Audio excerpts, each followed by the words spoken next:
अजान पढ़ने के लिए ज़रूरत है इजाज़त? अजान के लिए ज़रूरत नहीं है। जब अजान के लिए तुमने टाइम मुकर्रर कर दिया, उस वक्त पे नहीं दोगे तो कोई दूसरा तो अजान देगा उस वक्त पर।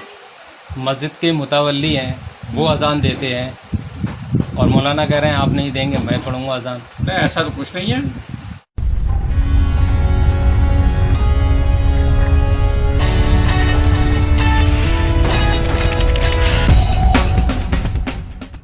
कम इल्म वाले किसी भी कानून को अपने फ़ायदे के हिसाब से मरोड़ने के माहिर होते हैं।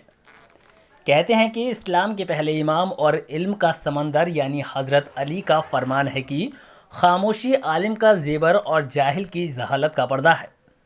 मतलब आलिम अगर खामोश रहता है तो उसका इल्म चमकता है और जाहिल अगर खामोश रहे तो उसकी जहालत छुपी रहती है। ये बात पूरी तरह ठीक बैठती है बरेली के थाना किला के मोहल्ला घेर शेख मिट्टू के फाटक बरकाती मस्जिद में नमाज पढ़ाने वाले इमाम पेशा पर। ये पेशे इमाम ने इस्लाम के कानून को अपने हिसाब से मरोड़ते हुए मस्जिद के मुतवल्ली पर हमला कर दिया। इसका कहना है कि अजान पढ़ने से पहले पेशे इमाम की इजाज़त लेना ज़रूरी है। आपका नाम? नज़ारत अली। किस मस्जिद में इमामत करते हैं? मस्जिद फाटक बरक़ात अहमद ज़हीरा। ये है कि उनके वालिद साहब यहाँ अजान पढ़ते हैं, उनको हम कभी कभी अजान नहीं पढ़ने देते। हम कहते हैं हमारा हक है, अजान हम पढ़ेंगे। क्या शरीयत में इमाम का ही हक होता है अजान पढ़ने का? बिल्कुल इजाज़त है, इमाम को हक है। इमाम उसके अलावा कोई अजान पढ़ेगा गुनाह है क्या? इजाज़त देगा दूसरे को तो इमाम दूसरा अजान पढ़ सकता है। बिना इमाम की इजाज़त के अजान नहीं हो सकती? नहीं हो सकती दूसरे की अजान। शरीयत ये कहती है? कहती है।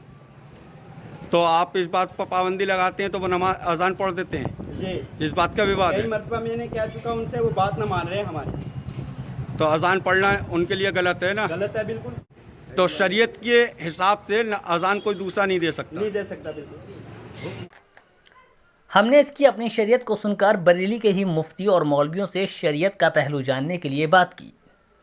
मुफ्ती मोहम्मद मेवान रज़ा कादरी ने बताया। जी आपका नाम? मेरा नाम मोहम्मद मेवान रज़ा कादरी है। किस मस्जिद में इमामत करते हैं? मैं फिल वक्त तो हरे मीनार मस्जिद कटगर। आप मुफ्ती हैं? जी, मैं मुफ्ती हूँ अल्हम्दुलिल्लाह ताला।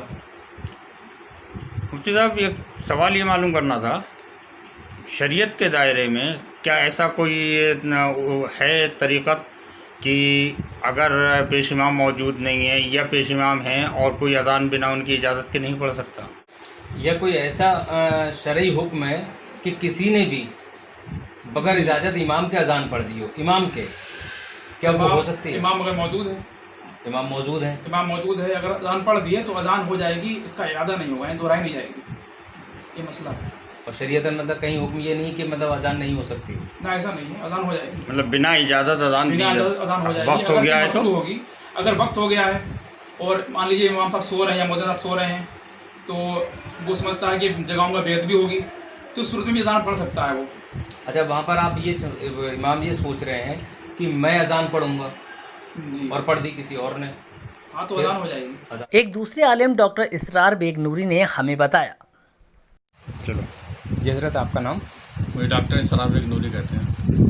हज़रत, कहीं भी शरीयत में ऐसा हुक्म है कि मौलाना की मौजूदगी में, पेश इमाम की मौजूदगी में किसी गैर शख्स ने अजान दे दी हो तो अजान नहीं होगी या नहीं होगी मुकम्मल? अजान हो जाएगी। अजान में क्या होगा? अजान में तो कोई ऐसी शर्त ही नहीं है, क्योंकि अजान का एक वक्त होता है और उस वक्त पे अजान देना कोई शरीयत में ममानियत नहीं है। मौलाना का ये कहना है कि अजान मैं दूंगा और नहीं, उसके बावजूद भी किसी ने दे दी वहाँ पे अजान। नहीं, ऐसा कुछ नहीं है कि मौलाना का कहना। हाँ, बेशक इतना बेशक है कि अगर इमाम है तो उसकी मौजूदगी में कोई दूसरा नमाज नहीं पढ़ा सकता जब तक कि वो किसी को इजाज़त ना दे, क्योंकि वो उसका अपना हक़ है, वो उसका मालिक है। अजान पढ़ने के लिए ज़रूरत है इजाज़त? अजान के लिए ज़रूरत नहीं है। जब अजान के लिए तुमने टाइम मुकर्रर कर दिया, उस वक्त पे नहीं दोगे तो कोई दूसरा तो अजान देगा उस वक्त पर। मस्जिद के मुतवल्ली हैं, वो अजान देते हैं और मौलाना कह रहे हैं आप नहीं देंगे, मैं पढ़ूंगा अजान। नहीं, ऐसा तो कुछ नहीं है। इसमें क्या है अजान देने में कि मैं ही दूंगा अजान? समझे? अजान हो जाएगी। अजान हो जाएगी। इस मसले को लेकर पुलिस कचहरी करना कहाँ तक जायज़ है? पुलिस कचहरी तो इस्लाम में जो है बचना चाहिए पुलिस कचहरी, क्योंकि इस्लाम ये ऐसी इजाज़त नहीं ये है। शरीयत का मामला है तो इसे शरीयत के दायरे में जो है सिर्फ दारुल इफ्ता में बैठ के सुलझाना चाहिए। दारुल इफ्ता में बैठ के सुलझाना चाहिए। बड़े आलिम से पूछना चाहिए। अगर दारुल इफ्ता इस वक्त नहीं खुल रहा है तो कम से कम किसी बड़े आलिम से पूछना चाहिए उस सवाल का जवाब। शुक्रिया। इस पेशे इमाम की अपनी शरीयत सुनने के बाद देखना ये होगा कि बरेली दारुल इफ्ता इसके ख़िलाफ़ क्या एक्शन लेता है, क्योंकि मामला शरीयत का है और एक पेशे इमाम शख्स अगर इस तरह की शरीयत को गलत तरह से बताएगा तब इसका कौम पर क्या असर पड़ेगा।